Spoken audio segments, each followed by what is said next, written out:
BJP के हिंदुत्व की राजनीति का चिराग पासवान ने किया खुला विरोध। जी हां दर्शकों, मीडिया से बातचीत करने के दौरान चिराग पासवान ने बिहार के आगामी चुनाव, तेजस्वी यादव और धर्म और राजनीति पर खुलकर बात की। चिराग पासवान ने कहा कि वह भारतीय जनता पार्टी के हिंदुत्व के एजेंडे के साथ बिल्कुल भी नहीं है। उन्होंने यहां तक कहा कि धर्म और राजनीति को अलग अलग रखना चाहिए ताकि देश के असल मुद्दों पर बहस हो सके और उन पर ध्यान केंद्रित किया जा सके।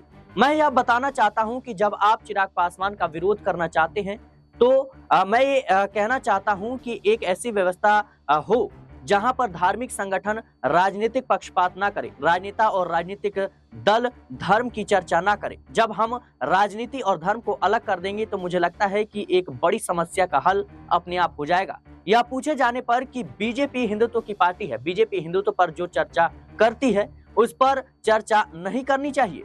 इस पर चिराग पासवान ने कहा कि मुझे लगता है कि इस पर चर्चा किसी को नहीं करनी चाहिए। मुझे लगता है कि यह व्यक्तिगत आस्था का विषय है। मैं टीका लगाऊं या कलेवा पहनूं, इस पर किसी को कुछ कहने का कोई अधिकार नहीं होना चाहिए। धर्म व्यक्तिगत आस्था का विषय है। मुझे कहां जाना है, किस मंदिर या चर्च में जाना है, मुझे जाना चाहिए। मुझे यह बताने वाले कौन होते हैं कि अगर मेरे सहयोगी में ही कोई गलती करता है तो यह मेरी जिम्मेदारी है। हर पार्टी में ऐसे लोग होते हैं जिन्हें सांप्रदायिकता के आधार पर राजनीति पसंद है। जातिवाद की राजनीति बंद होनी चाहिए। जो लोग यह करते हैं वो अपने हित के लिए करते हैं, देश के हित में तो कतई नहीं करते। मेरे पिताजी ने कहा था मुस्लिम मुख्यमंत्री बिहार में होना चाहिए। कुछ धार्मिक संगठनों ने मेरा बहिष्कार किया। तथा कथित इतनी धर्मनिरपेक्ष पार्टी ने मुस्लिमों की तुष्टीकरण की राजनीति के अलावा कोई काम नहीं किया। गरीब मुसलमानों को कैसे फायदा मिलना चाहिए, इस पर हमें बात करनी चाहिए। फिलहाल के लिए इस रिपोर्ट में इतना ही। देश और दुनिया की तमाम खबरों के लिए बने रहने नेक्स्ट 9 न्यूज के साथ।